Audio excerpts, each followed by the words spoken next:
Dullat Saab, one question that comes to mind is, obviously in this age of technology, technology must have come into intelligence gathering, surveillance, interception, all of that very much more than in the days when you were heading R&AW, but I'm sure you're up to speed with all that's going on.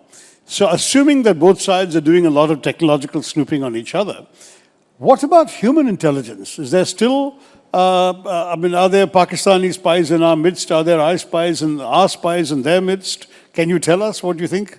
Oh, sure there are. Definitely there are. And they get caught every now and then.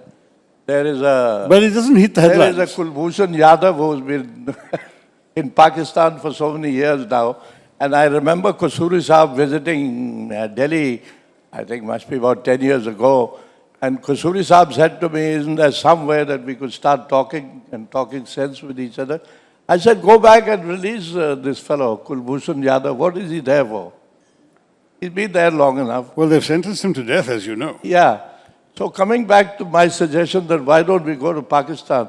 You're the politician. You have to get Modi's permission. And I'm changing the subject, Dullat Saab. How do you see the Doval doctrine? And is it different from what has gone on before in terms of the overall intelligence approach to Pakistan? Well, I can tell you what the great M.K. Narayanan has said about this. And, he was our big boss. Indeed. And, of course, Ajit was his greater favorite.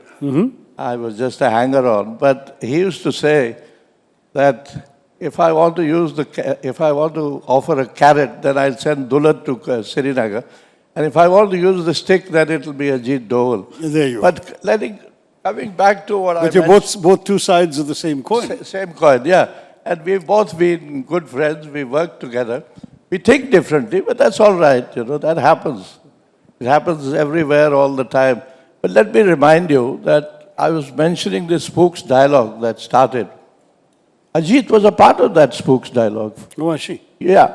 For 2 or 3 years, till 2014 came about. And I knew that he was in for bigger things and he would quit.